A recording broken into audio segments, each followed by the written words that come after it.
சிறப்பான ஒரு இடத்துக்கு வருகை தந்திருக்கிறோம்.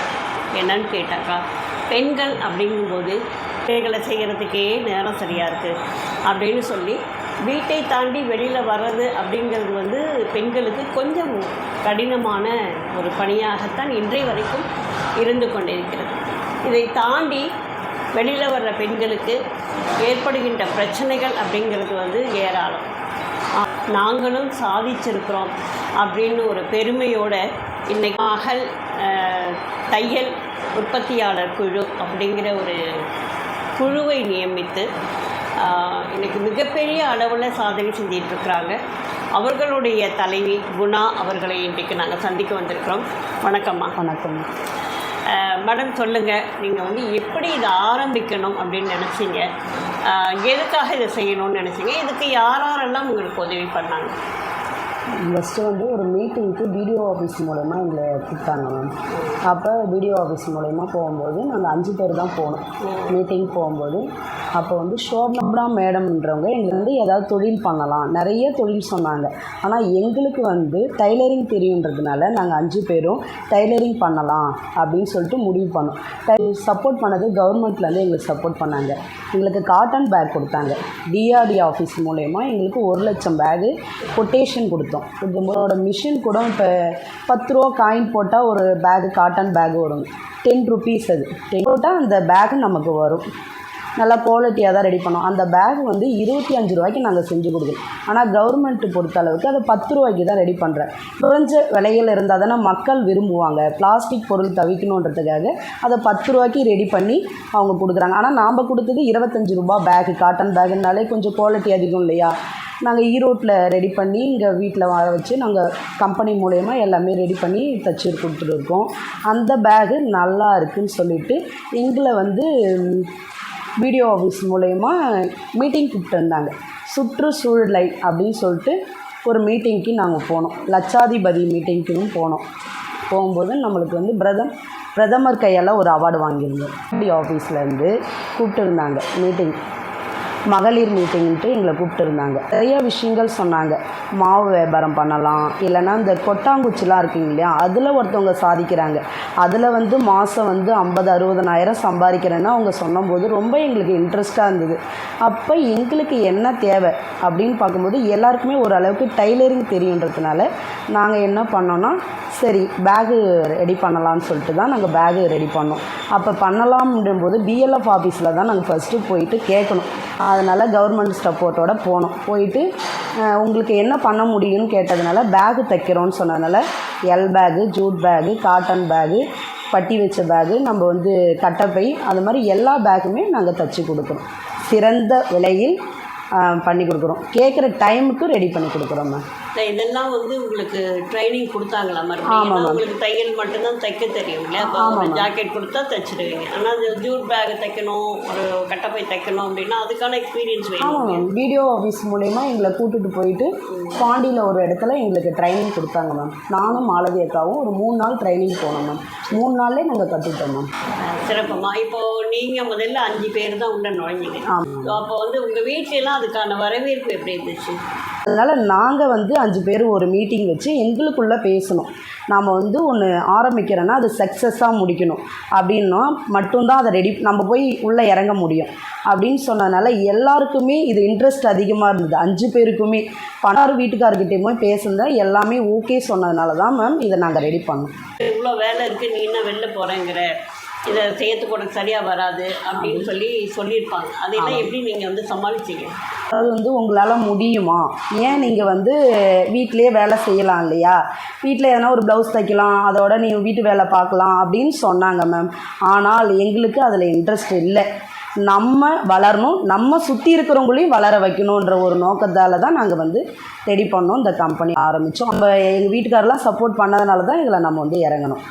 கண்டிப்பாக ஒரு விஷயம் நம்ம செய்கிறோம் அப்படின்னு சொன்னாக்கா நம்ம குடும்பத்தில் உள்ளவங்க முதல்ல நமக்கு ஆதரவாக இருக்கணும். அப்போ தான் நம்மளால் எந்தவித தடங்களும் இல்லாமல் வெளியில் வர முடியும். முதல்ல உங்களோட இணைந்து இதில் உள்ள நுழைஞ்சவங்க யார்? ஃபஸ்ட்டு வந்து லக்ஷ்மி அக்கா இதில் ரொம்ப இன்ட்ரெஸ்ட்டாக இருந்தாங்கம்மா. லட்சுமி. லக்ஷ்மி அக்கான்றவங்க இதில் இன்ட்ரெஸ்ட்டாக இருந்தாங்க.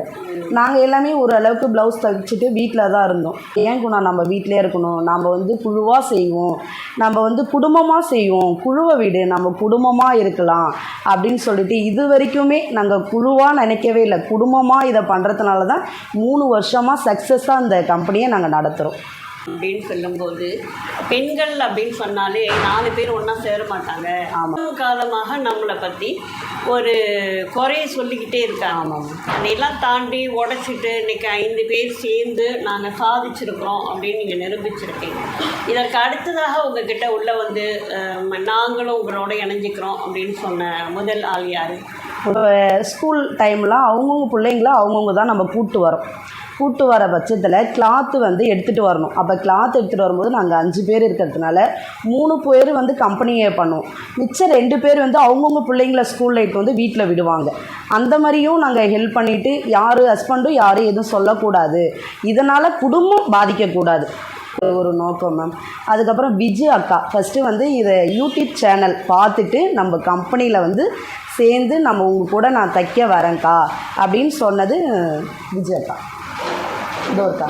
இவங்க வந்து ஒரு யூடியூப் சேனல்னு வச்சுட்ருக்காங்க. இப்போ வந்து இணையம் அப்படிங்கிறது வந்து மிக பரவலாக எல்லாராலையும் பார்க்கப்படுகின்ற ஒரு விஷயமா இருக்குது. முதல்லலாம் ஏதோ ஒரு விஷயம் தெரிஞ்சுக்கணும் அப்படின்னு சொன்னாக்கா ரேடியோ கேட்கணும், அப்படி இல்லைன்னா புத்தகங்கள் வாசிக்கணும். இந்த புத்தக வாசிப்பு அப்படிங்கிறது இன்றைக்கு குறைந்து விட்டது அப்படின்னு சொன்னாலும் கூட இணையம் அப்படிங்கிற ஒரு விஷயம் அதையெல்லாம் நிரப்புகிறது அப்படின்னு சொல்லிடலாம்.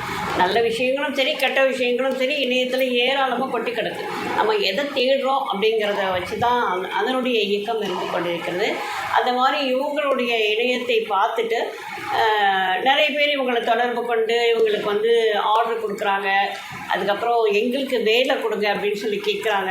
நேற்று கூட உங்களுடைய ஒரு வீடியோ பார்க்கும்போது இது மாதிரி நாங்களும் செய்யணும், எங்களுக்கு வந்து உதவ முடியுமா அப்படின்னு சொல்லி ஒருத்தவங்க கேட்டிருந்தாங்க. அதையும் நான் பார்த்தேன். அப்படி பார்க்கும்போது மனசுக்குள்ளே ஒரு சந்தோஷமாக இருக்குது. என்னென்னா பெண்களால் முடியாதது இந்த உலகத்தில் எதுவுமே இல்லை. அதை வந்து நிறைய பேர் நிரூபிச்சிருக்காங்க. ஆனாலும் கூட பெண்களா அவங்க வந்து வீக்கர் செக்ஸ், அவங்க வந்து எதுக்கு எடுத்தாலும் அழுதுருவாங்க அப்படிங்கிற ஒரு விமர்சனமும் நம்ம மேலே வைக்கப்பட்டுக்கிட்டே இருக்குது. இதையெல்லாம் நீங்கள் எப்படி உடைக்கிறீங்கன்னு சொல்லுங்கள். ஸ்டார்டிங்கில் வந்து இந்த பேகு ரெடி பண்ணி கொடுக்கும்போது ஒரு இடத்துல போயிட்டு நாங்கள் கிளாத்து வாங்கிறதுக்கு போகிறோம். ஒரு 100 பேகு எங்களுக்கு ஃபஸ்ட்டு ஒரு ஆர்டர் வந்தது. அது என்னென்னா என்ன ஜிஎஸ்எம் என்ன குவாலிட்டியில் போடணும் பேகு எங்களுக்கு தெரியல பட்சத்தில் நாங்கள் ஒரு கடைக்கு போகிறோம் மேம். எங்களுக்கு தெரியல, நீங்கள் வந்து அந்த பேகு வந்து 100 பைக்கு எத்தனை மீட்ரு நமக்கு பேகு வேணும்னு கேட்டதுக்கு தெரிஞ்சுக்கிட்டு வாங்க, வெளியில் போங்க அப்படின்னு சொல்லும்போது எங்களுக்கு ரொம்ப கஷ்டமாக இருந்தது மேம். உடலை நம்ம ஏன் விடணும்னு சொல்லிவிட்டு அந்த கிளாத்தோட ரேட் என்னான்னு விசாரித்தோம். என்ன குவாலிட்டியில் பேகு போடலாம் அப்படின்லாம் கூட நம்ம ரெடி பண்ணி போட்டிருக்கோம் மேம். இன்றைக்கி நாம் அந்த கம்பெனி உள்ளே போய் கிளாத் எடுக்கணும், வாங்க மேம் எவ்வளோ நம்மளுக்கு பேக் வேணும் உங்களுக்கு அப்படின்னு நம்மளை வரவேற்கிறாங்க. அது எங்களுக்கு ரொம்ப சந்தோஷமாக இருந்தது. இதுவே 3 வருஷத்துக்கு முன்னாடி போய் நம்ம கேட்கும்போது அவங்க நம்மக்கிட்ட சரியான ரெஸ்பான்ஸ் கொடுக்கல. ஆனால் இன்றைக்கி போகும்போது வாங்க மேம்னு எங்களை கூப்பிடும்போது எங்களுக்கு ரொம்ப சந்தோஷமாக இருந்தது மேம். எப்பயுமே அப்படிதாம்மா. ஆரம்பம் அப்படிங்கிறது நிறைய தடுமாற்றங்களை கொடுக்கும். நிறைய வந்து பேர் நம்மளை கேலி பண்ணுவாங்க, கிண்டல் பண்ணுவாங்க. அம்மா இவங்க ஒன்றா சேர்ந்து என்னத்தை பண்ணி கிழிக்க போகுதுங்க அப்படின்னுவாங்க. இப்போ வந்து 4 பேர் ஒன்றா சேர்ந்தால் என்ன செய்வாங்கன்னு தெரியாதா, கதை பேசிக்கிட்டு வீணாக்குவாங்க அப்படின்னு சொல்லி சொல்லுவாங்க. இப்படி நிறைய விமர்சனங்கள் வந்துக்கிட்டு தான் இருக்கும். அதுவும் ஒரு பெண் அப்படிங்கும்போது அவளுக்கான விமர்சனங்கள் வந்துட்டு தான். இதை தாண்டி நம்ம வந்து இதையெல்லாம் எப்படி உடைச்சிட்டு வெளியில் வரோம், எப்படி நம்ம வந்து உறுதியாக நிற்கிறோம் அப்படின்னு அந்த சமூகம் காட்டும். அவர் அந்த மாதிரி ஒரு கேள்வி கேட்கலன்னா அவங்க கண்ணை மூடிட்டு கொடுக்குறத நீங்கள் வாங்கிட்டு வந்து அதில் ஏதாவது குறைபாடுகள் ஆகிருக்கும். அப்போ வந்து இது வேண்டான்னு நெக்லெக்ட் பண்ணியிருப்பாங்க. அப்போ நம்ம அந்த இடத்துல உடைவோம். அவர் சொன்ன அந்த ஒற்றை வார்த்தை தான் உங்களை தேட வச்சு கண்டிப்பாக இல்லைங்களா?